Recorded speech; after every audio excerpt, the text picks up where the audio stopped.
읽겠습니다. 호세아 7장 8절부터 16절 말씀. 호세아 7장 8절에서 16절 말씀입니다. 호세아 7장 8절에서 16절 말씀.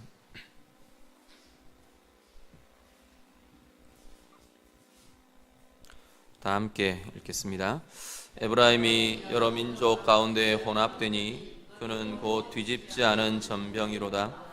이방인들이 그의 힘을 삼켰으나 알지 못하고 백발이 무성할지라도 알지 못하는도다. 이스라엘의 교만은 그 얼굴에 드러났나니 그들이 이 모든 일을 당하여도 그들의 하나님 여호와께로 돌아오지 아니하며 구하지 아니하도다. 에브라임은 어리석은 비둘기같이 지혜가 없어서 애굽을 향하여 부르짖으며 아수르로 가는도다.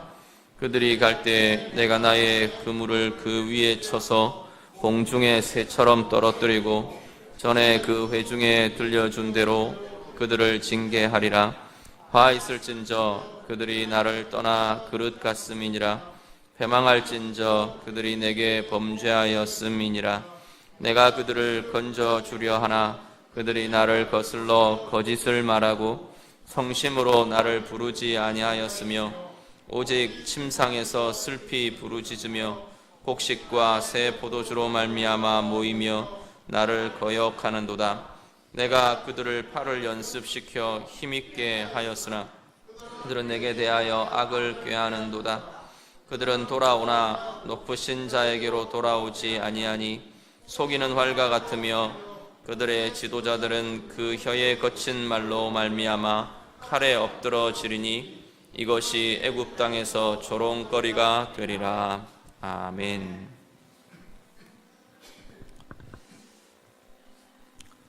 하나님께서는 호세아 선지자를 통해서 이스라엘의 범죄, 이스라엘의 우상 숭배, 그리고 하나님을 떠난 그 모습에 대해서 책망하시고 또 징계를 선언하시고 그렇게 이 호세아의 말씀들을 쭉 계속 진행해 가십니다. 오늘 7장 8절에서 16절 말씀은 직접적으로는 이스라엘의 정치적인 죄에 대해서 이야기를 합니다. 정치적인 모습에서 이스라엘에게 나타나는 죄의 형태들, 그것에 대해서 이스라엘 백성들을 향해 하나님께서는 책망하고 계십니다. 에브라임이라고 불려지는 이 호칭은 이스라엘 전체를, 특별히 북이스라엘을 가리키는 그런 호칭으로 이해하시면 될 겁니다. 유다야 그럴 때는 보통 남유다를 지칭하고요. 유다야, 이스라엘아 구분해서 이야기할 때는 북이스라엘을 가리키는 것이 이스라엘이라는 표현입니다. 그런데 북이스라엘을 가리키는 이름, 호칭들 중에 이스라엘뿐 아니라 요셉 지파, 그리고 에브라임, 요셉의 아들들 중에 에브라임이라는 이름으로 불려지는, 에브라임이 작은 아들이긴 하지만 하나님의 장자의 축복을 에브라임이 받았기 때문에 에브라임아, 에브라임이 이렇게 말할 때는 지파나 어떤 나라 전체를 통칭할 때는 북이스라엘을 가리킨다고 보시면 될 겁니다. 오늘 에브라임의 어리석음에 대한 이야기를 합니다. 정치적으로 이스라엘 백성들이 국가적인 위기가 닥치면서 이스라엘이 택했던 방식이 외교적인 방식을 택합니다. 열방의 힘을 의지하고 제국의 힘을 의지하고, 제국의 힘을 의지할 수도 있고 외교적으로 좋은 수완들을 발휘해서 정치적인 능력을 발휘하는 것, 그것 자체가 나쁜 것은 사실은 아닙니다. 그런데 여기에는 하나님을 의지하지 않는 것이 전제되어 있습니다. 하나님을 의지하는 대신 아수르를 의지하고, 하나님을 의지하는 대신 애굽을 의지하고, 그래서 하나님을 의지하는 대신에 제국들을, 이 열방들을, 그들의 힘을 의지하면서 자신들의 문제를 풀어가려고 하는 이 이스라엘의 모습을 두고 하나님은 어리석다고 오늘 책망하고 계십니다. 먼저 8절에서 12절을 보시면 이 이스라엘의 어리석음에 대해서 책망하십니다. 8절부터 12절을 먼저 쭉 한 번 더 다 같이 읽겠습니다. 다 같이 읽습니다. 에브라임이 여러 민족 가운데 혼합되니 그는 곧 뒤집지 않은 전병이로다. 이방인들이 그의 힘을 삼켰으나 알지 못하고 백발이 무성할지라도 알지 못하는도다. 이스라엘의 교만은 그 얼굴에 드러났나니 그들이 이 모든 일을 당하여도 그들의 하나님 여호와께로 돌아오지 아니하며 구하지 아니하도다. 에브라임은 어리석은 비둘기같이 지혜가 없어서 애굽을 향하여 부르짖으며 아수르로 가는도다. 그들이 갈 때에 내가 나의 그물을 그 위에 쳐서 공중의 새처럼 떨어뜨리고 전에 그 회중에 들려준 대로 그들을 징계하리라. 아멘. 이스라엘의 어리석음을 하나님이 책망을 하시는데 비유를 두 가지를 하십니다. 8절 하반절을 보시면 뒤집지 않은 전병이라는 이미지가 하나 나오고요. 비유가 나오고, 그리고 11절을 보시면 어리석은 비둘기라는 비유가 주어집니다. 둘 다 지금 이 이스라엘의 이 정치적인 행태들을 두고 하나님을 의지하지 않는 이 모습을 두고 이스라엘의 어리석음을 비유하며 드러내어주는 그러한 지적이고 그런 비유라고 보시면 될 겁니다. 먼저 8절 말씀 보시면 8절부터 10절까지를 보면 이 뒤집지 않은 전병과 같다. 너희가 이스라엘이 지금 그렇게 하나님이 책망을 하십니다. 뒤집지 않은 전병, 우리 전을 구울 때 전을 굽거나 뭐 떡을 굽거나 이럴 때 뒤집지를 않고 계속 구우면 어떻게 되나요? 아래쪽은 구워보지를 않으셔서 잘 모르시나요? 전부 다 전에 고수들이 앉아 계시는데 밑에 쪽은 타고 위쪽은 안 익고, 예, 저는 잘 못 구워도 그건 압니다. 한쪽만 대고 딱 열을 가하면 아래쪽은 타버립니다. 한쪽은 타는데 위에는 익지도 않아요. 지금 이스라엘의 상태가 그렇다라고 말합니다. 왜 그렇게 되었느냐? 먼저 이야기는 8절 상반절입니다. 여러 민족 가운데 혼합되었다 말합니다. 혼합되었다, 막 뒤섞여 버렸다는 거예요. 사실 아직 이 이스라엘의 지금 이 호세아가 말하고 있는 이 시기에는 이스라엘이 아수르에게 망하고 뭐 흩어져서 민족이 섞이고 그런 상태가 아닙니다. 아직까지 이스라엘이 망한 상태가 아니기 때문에. 그런데도 하나님은 이 에브라임의 상태, 이스라엘의 상태를 두고 뭐라 그러냐면 니네는 혼합되었다 말합니다. 뒤섞여 버렸다는 거예요. 무엇이 뒤섞였냐면 세상의 가치와 이 가나안의 종교적 신앙과 하나님을 향한 이 신앙, 가치관, 이것이 세계관, 이것이 뒤섞여 버렸다는 거예요. 그것이 뒤섞이고 나니까 분별이 없어져 버렸다는 겁니다. 오늘 우리도 마찬가지입니다. 세상의 가치와 우리 신앙적 가치가 섞여버리고 나면, 세상의 계산 기준과 하나님의 계산법이 뒤섞여버리고 나면 우리는 내 삶에 대해서 어떤 결정을 내려야 할 때 하나님의 분별로 결정하기가 어려워집니다. 뒤섞인 이 가치 때문에 때로는 이렇게 했다가 때로는 이렇게 했다가 왔다 갔다 하기도 되고요.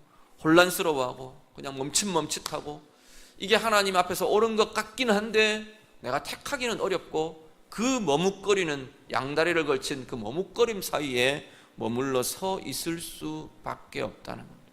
이스라엘이 지금 그렇다고 하나님이 말씀하십니다. 뒤섞여가지고 정체성을 잃어버렸어요. 하나님 백성이라는 이 정체성을 잃어버렸습니다. 하나님의 가치로 분별하고 결정해야 할 그 가치관이 뒤섞여 버렸습니다. 그래서 뒤집지 않은 전병처럼 아래쪽은 타고 있는데 위쪽은 서리고 있고 아래쪽은 타고 있고, 그런데도 뒤집어 놓을 생각을 못하고 있는 게 이스라엘의 모습이라는 겁니다. 한쪽은 타고 있어도 위쪽은 아직까지 타지를 않고 있으면 그냥 겉보기에는, 위에서 이렇게 보기에는 아직까지 괜찮아 보입니다. 그런데 실제로는 그 전병은 먹을 수 없는 전병이라는 겁니다. 하나님이 이스라엘을 두고 지금 그렇게 이야기하십니다.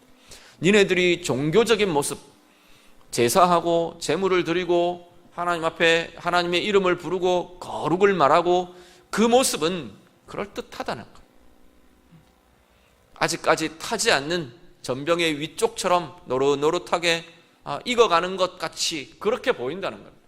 그런데 그 속에 들어있는 하나님을 배반하고 하나님을 떠나고 하나님을 의지하지 않고 다른 것만 의지하고 그 마음들은 다 타버린 전병의 아랫부분 같이 먹을 수 없고 하나님이 받을 수 없는 상태가 되어버렸다고 하나님은 지금 말씀하시는 겁니다. 너희의 이 행태들이 하나님을 의지하지 못하는, 하나님은 찾지도 않으면서 다른 것들에 의지하고 다른 것들을 찾고 열방의 힘만 의지하고 하나님의 이름을 부르기 전에 앗수르를 찾아가고 하나님이 우리를 어떻게 할까, 하나님의 뜻이 무엇인가를 구하기 전에 애굽의 생각이 뭔지, 애굽의 계획이 뭔지, 그들의 도움이 어떻게 임할지 그것에만 전전긍긍하고 두려워하는 그 모습이 이미 아래쪽이 타버린 뒤집지 않은 전병과 같은 것이라 하나님께서 말씀합니다. 세상의 가치에 치우쳐버린, 하나님의 기준을 포기해버린, 한쪽은 서리건 채 하나님 앞에서 드려지지 못한 채, 그렇지만 세상에는 온전히 빠져들어가고 뒤덮여 있는 그러한 모습들처럼 겉보기에는 문제가 없는 것 같아 보이는 우리의 삶의 모습 속에 하나님 앞에서라는 기준으로 보면 썩어 들어가고 있고 혼합되어 있고 뒤섞여버린 그들의 가치가 오늘 우리의 삶의 모습은 아닌지 돌아보실 수 있기를 바랍니다. 우리도 이런 양면성들을 갖고 살지는 않습니까? 교회 안에 들어오면 우리는 모두가 다 그럴듯해 보이는 사람들, 저도 마찬가지고요. 성경을 펼쳐놓을 때는 우리는 다 거룩한 백성 같아 보이는데 세상 속에서는, 내가 살아가는 삶의 현장에서는 과연 이 모습이 내게는 얼마나 유지되고 있는가 우리를 돌아보실 수 있기를 바랍니다. 교회 안에서는 아직 타지 않은 잘 익어 보이는 이 전병의 윗면 같은데 세상 속에서는 뒤집지 않은 아랫면의 이 전병같이 타들어가고 굳어가고 썩어가고 뒤섞여버린 그러한 모습으로 우리는 살고 있지 않는가? 우리의 삶은 양면적인 그 모습들이 아닌가? 교회 안에서 만나면 우리는 얼마든지 웃으며 말하고 사랑을 말할 수 있고 용서를 말할 수 있고 품으며 말할 수 있는데 밖에서 뭔가가 부딪히는 그러한 사람들을 만나면 분노를 주체할 수 없고 멱살잡이를 해야 되고 거친 말들이 오가야 되고 내가 내 이권을 위해서 어떤 수단을 써서라도 내 이권과 내 유익을 보호해야 할 것 같은 하나님의 인도나 하나님의 보호하심이나 하나님의 사랑과 평안은 찾아볼 수 없는 그러한 모습이 우리들의 모습은 아닌지 오늘 우리들의 삶을 돌아보며 살펴보실 수 있기를 간절히 바랍니다. 그리고 이스라엘 백성들을 향해서 10절 이후에 11절 이후에는 어리석은 비둘기 같다라고 비유를 합니다. 어리석은 비둘기는 정황을 제대로 이해하지 못한다는 이야기입니다. 어떤 부분을 두고 특별히 이 이스라엘을 그렇게 하나님께서 꾸짖으시느냐 하면 힘 있는 나라를 의지하면 될 거다라는 이 이스라엘의 생각, 이것에 대해서 이야기합니다. 애굽을 의지하고 문제가 일어나면 남유다가 이렇게 쳐올라오면 애굽을 의지해서 그 위기를 이겨가고 또 아람이 쳐내려오면 앗수르를 의지해서 이 외교적인 어려움들을, 군사적인 어려움들을, 위기를 돌파하고 모면하고 그런 생각만 하고 있는 이 이스라엘에 대해서 너희들이 어리석은 비둘기 같다는 겁니다. 그물이 쳐져 있는데도 알지 못하고 그물 속을 뛰어드는 비둘기같이 뭐가 뭔지 분별하지 못하고 한 치 앞을 내다보지 못하는 그러한 모습들처럼, 그러한 것이, 이 어리석은 비둘기 같은 것이 너희들의 모습이다라고 하나님께서 이스라엘을 향해 말씀하십니다. 이스라엘의 미래는 하나님이 말씀하시는 이대로 진행됐습니다. 니네가 앗수르를 의지하면 득이양양할 것 같으냐, 승리할 것 같으냐, 잘 번성할 것 같으냐, 하나님 지금 그 이야기를 하시는 겁니다. 결국 그러다가 이스라엘은 앗수르에게 멸망당합니다. 그들이 의지처라고 생각했던 그 앗수르가 이 이스라엘을 집어삼켜 버리게 됩니다. 그걸 깨닫지 못하고 그걸 보지 못하는 이스라엘을 두고 하나님은 어리석은 비둘기 같다 말씀하십니다. 특히나 이 어리석은 비둘기 같다고 이야기하시는 여기에 12절 말씀을 보시면 그 위에다 하나님이 그물을 치신다고 지금 표현합니다. 내가 너희들 위에다 그물을 칠 거다, 그렇게 말합니다. 이 비둘기가 나라 어디로 가지 못하게 떨어뜨려지고 망하게 되게, 쇠하여지게, 붙들려지게, 날아오르지 못하게 내가 너희 위에다 그물을 칠 거다, 하나님께서 지금 그렇게 말하십니다. 왜냐하면 그들을 바로 잡아야 하기 때문에 하나님께서 행하시겠다 지금 말씀하고 계십니다. 오늘 우리의 삶을 동일하게 한번 돌아보실 수 있기를 바랍니다. 내 삶에 잘못되어 있는 부분들, 연약해져 있는 부분들, 어디가 잘못됐는지, 어디가 문제인지 볼 수 있는 지혜가 혹시 우리 가운데 부족하지는 않습니까? 뭔가 계속 잘못되어 가고 있는데 우리는 계속 그 길에 머물러 있으면서 어리석은 비둘기같이 그 변화의 핵심이 무엇이어야 하는지 찾을 수 없고, 실마리를 어디서부터 풀어야 하는지, 하나님 앞에서 풀어갈 실마리를 찾지 못하는 어리석음이 우리 가운데 있는 것은 아닙니까? 사실 하나님 앞에서의 실마리는 어렵지 않습니다. 하나님 굉장히 거창한 것, 복잡한 것, 어려운 것 가지고 풀어가기를 시작하자고 말하지 않습니다. 하나님 앞에서의 실마리는 하나님과의 관계가 늘 제일 첫 실마리가 됩니다. 하나님과의 만남, 하나님 앞에서 하나님의 음성을 듣는 것, 하나님을 향해 찾아 나아가는 것, 그 자리에서부터 사실은 풀어가는 실마리가 나타나게 됩니다. 오늘 우리는 정말로 내 삶의 문제를, 내 인생의 문제를, 우리 가정의 문제를 내가 제대로 이해하고 제대로 풀어가고 있는가? 내 관계의 문제를 제대로 풀어가고 있는가? 그게 안 되면요, 늘 우리의 마음은 원망이 가득합니다. 내가 잘못한 건 없는 것 같고, 늘 문제는 다른 사람에게 있는 것 같고, 상대방에게 있는 것 같고, 그건 결국 계속 악순환 밖에는 되지 않습니다.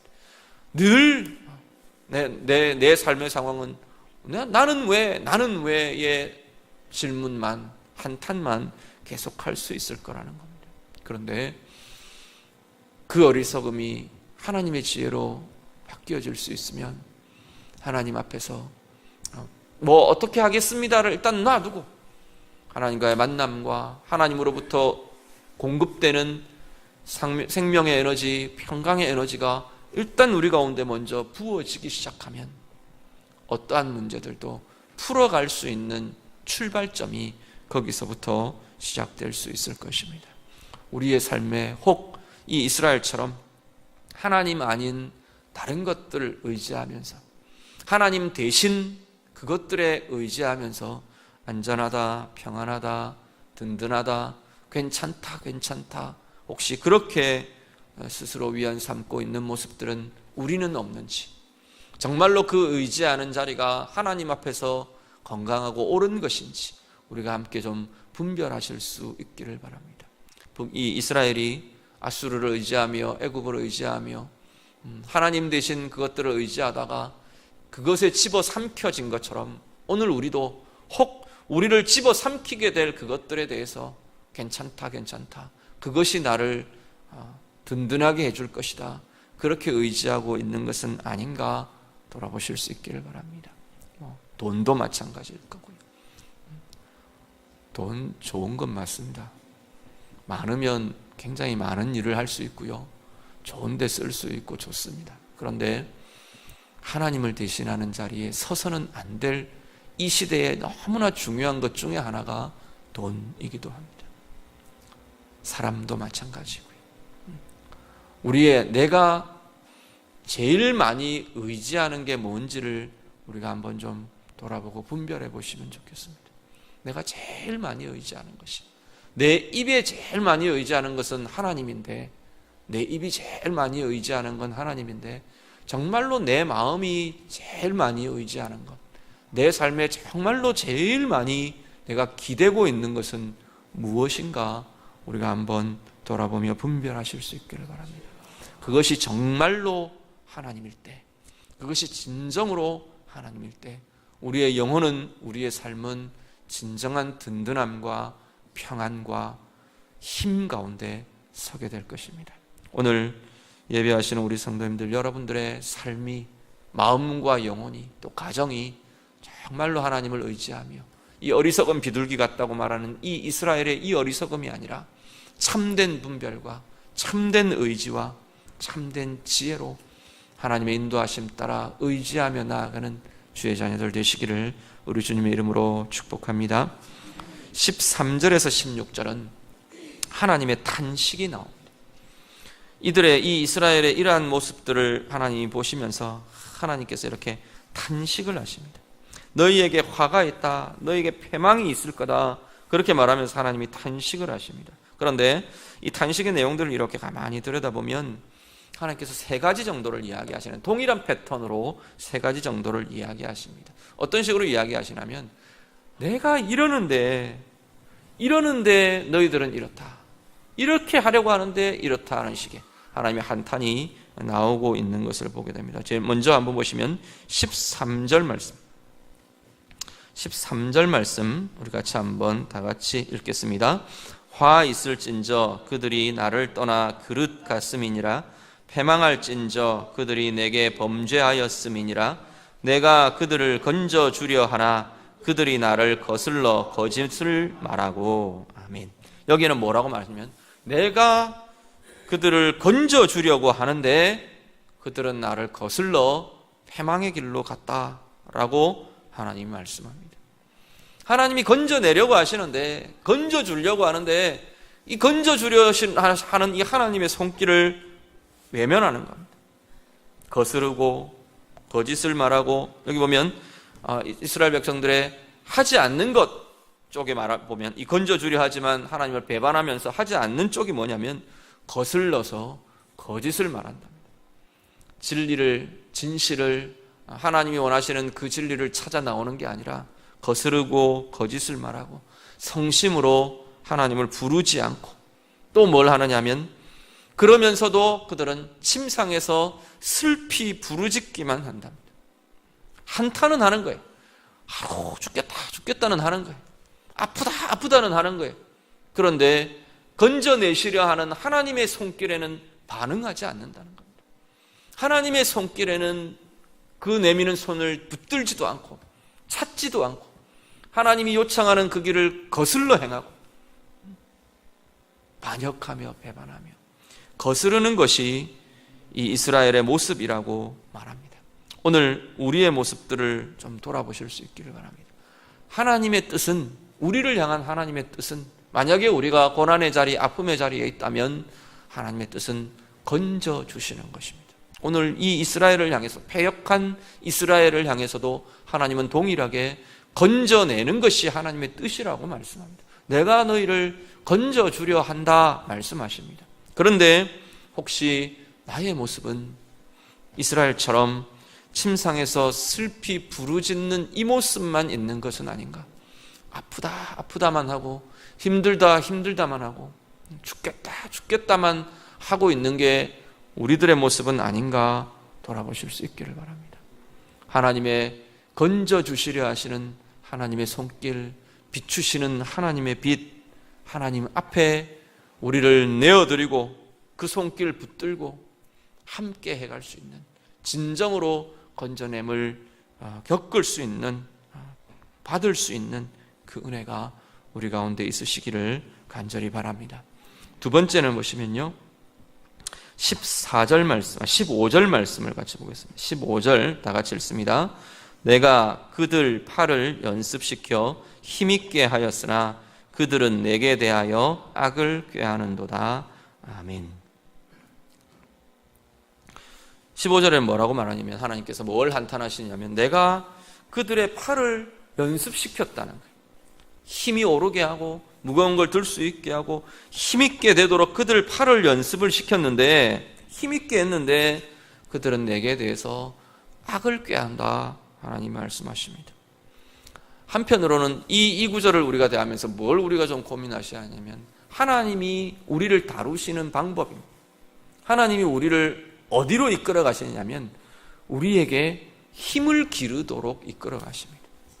우리 영적인 힘들이 커지도록, 인생의 삶의 힘들이 커지도록, 하나님 앞에서 승리할 수 있는 힘들이 커지도록 하나님은 계속 우리를 다루어 가십니다.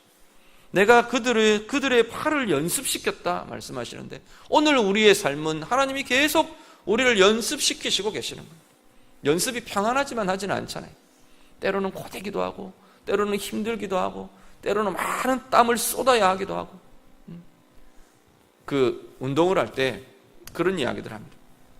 꾸준히 좀 이렇게 내가 감당할 수 있을 만큼 아주 막 극도로 힘들지 않을 만큼 이렇게 운동을 하고 이렇게 많이 해 가는데, 이제 우리가 연세가 많이 드시고 어른들은 그렇게 운동을 하시는 건 좋지 않습니다. 근데 젊은 사람들, 실제로 운동력을 극대화시켜야 되는 사람들은 어떻게 하느냐면, 죽을 만큼, 정말 죽을 만큼 안 돼, 죽기 직전까지 이렇게 극도의 힘을 쏟아내는, 그냥 고통스러워서 어떻게 쓰러질 때까지 막 힘을 피치를 내게 합니다. 그러고 나면 운동 능력이 한 단계가 상승한다고 이야기합니다. 물론 그 프로그램 따라서 진행을 해가지만 그런 때가 있다는 겁니다. 그 어떤 이렇게 운동 능력이 이렇게 올라가면 좋은데, 그게 아니라 계단처럼 이렇게 상승하는 때들이 있다. 어느 한 단계로 올라서야 할 때는 극도로 고된 어떤 호흡이나 뭐가 정말 턱에 닿을 때까지 힘을 내어봐야 하는 때가 있다는 겁니다. 하나님이 우리를 영적으로 훈련시키실 때도 그런 과정들이 있습니다. 어떤 때는 하나님이 이런 일들은 없으면 좋겠어요. 내가 죽을 것 같습니다. 어떻게 해야 됩니까? 길을 모르겠습니다 싶은 그런 때들이 우리 가운데 주어질 수 있습니다. 그럴 때는 여러분들이 그렇게 생각하셨으면 좋겠어요. 하나님이 나를 한 계단 끌어올리시려나 보다. 우리 그렇게 생각하셔도 좋을 겁니다. 내 이 한계를, 이 막 어려운 이 한계치를 하나님과 더불어 하나님의 방법으로 내가 이겨내고 나면 내 신앙이, 내 영적 수준이, 하나님의 계획을 바라보는 내 영적인 눈이 한 단계 분명히 상승할 거다. 그건 틀림없습니다. 문제는 내가 하나님의 방법으로 다루느냐의 문제. 하나님의 방법으로 다루고 하나님을 의지하며 하나님과 함께 그것을 경험하고 극복하고 이겨가기만 한다면 분명히 우리는 정말 이렇게 만만한 경사를 올라가는 게 아니라 가파른 계단을 하나 올라서는 것처럼 우리의 신앙의 영적인 단계들이 올라서게 될 것입니다. 하나님은 분명히 우리를 향해 그렇게 말하십니다. 나는 너희의 팔을 연습시킨다 말씀합니다.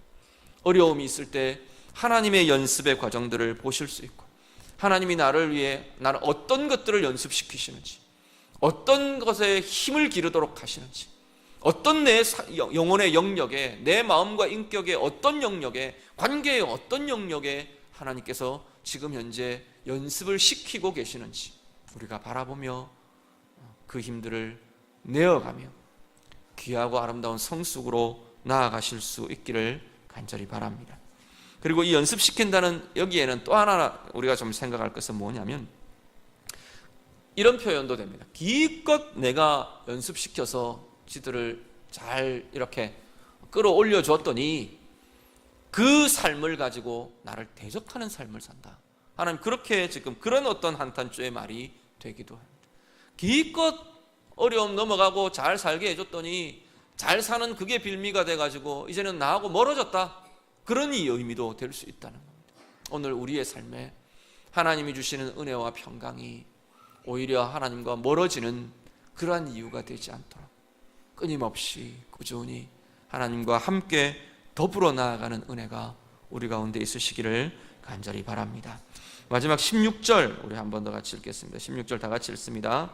그들은 돌아오나 높으신 자에게로 돌아오지 아니하니 속이는 활과 같으며 그들의 지도자들은 그 혀에 거친 말로 말미암아 칼에 엎드러지리니 이것이 애굽 땅에서 조롱거리가 되리라. 아멘.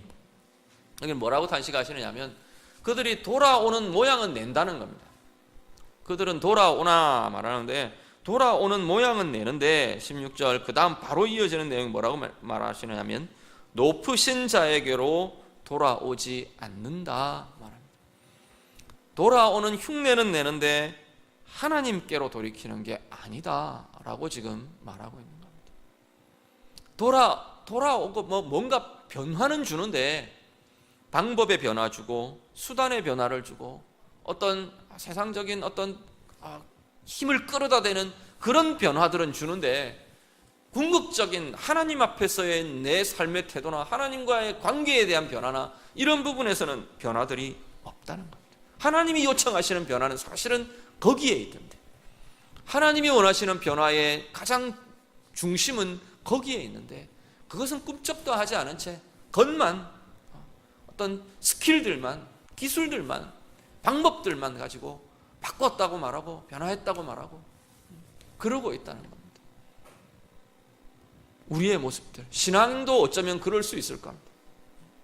신앙도 정말 내 마음의 중심은 정말 하나님을 향해 전적인 의지가 되지 않고 하나님과 말씀과 깊이와 가까이 가는 일들이 되지 않는데 패턴만 바꾸는 거예요. 내 모양만 그럴듯하게, 내 입에 담는 말만 그럴듯하게, 그렇게만 겉으로 보이는 모양만 자꾸만 바꾸어가는, 그것 가지고는 안 된다고 하나님 말하시는 겁니다. 그들은 돌아오나 높으신 그분에게로 돌아오지 않는다 말하시는 이 한탄하시는 이스라엘을 향한 하나님의 한탄이 우리를 향한 것 되지 않기를 바랍니다. 날마다 우리 안에 하나님을 향한 더 깊은 은혜와 관계와 그 힘이 우리를 하나님 안에서 하나님이 주시는 궁극적인 권세들, 힘들, 이겨갈 힘의 근원들이 하나님과의 관계에서부터, 하나님이 우리 가운데 부으시는 그 은혜에서부터 누려지고 경험되고 크게 일어날 수 있기를 간절히 바랍니다. 말씀 정리합니다.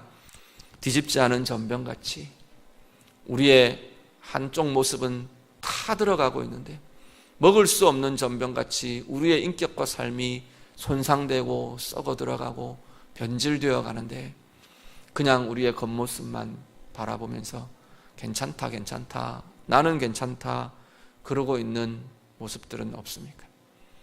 다 들어가는 것이 어디인지를 볼 수 있고 변화시킬 수 있는 힘이 우리 가운데 있으시기를 간절히 바랍니다.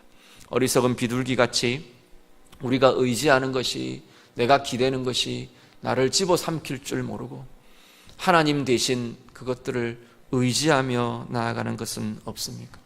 하나님의 탄식처럼 하나님이 건져주려 하는데 그 건져주시는 그 손길을 붙드는 것이 아니라 오히려 거스르고 한탄하고 아파만 하고 곡식과 새 포도주 그것만이 거기에만 관심이 있어서 그것을 향해서만 관심을 가지는 그러한 모습이 오늘 우리의 모습은 아닙니까? 하나님께서 너희들의 팔을 연습시킨다, 힘있게 하기를 원한다 말하시는데 우리가 그냥 낙심만 하고 실망만 하고 또 아니면 그렇게 주어진 은혜의 자리를 하나님 배반하는 일들로 사용하고 있지는 않는지, 돌아오기는 하는데 뭔가 바꾸기는 하는데 변화를 모색은 하는데 하나님과의 관계에 있어서 하나님이 보시는 본질적인 변화들이 아닌 것과 방법과 겉모양만의 변화들만 우리가 이루어가고 있는 것은 아닌지 우리 자신들 돌아보시면서 하나님이 원하시는 아름다운 모습으로 하나님 앞에서의 근본적인 변화로 나아갈 수 있는 우리 모두 되시기를 우리 주님 이름으로 부탁드립니다. 같이 기도하겠습니다.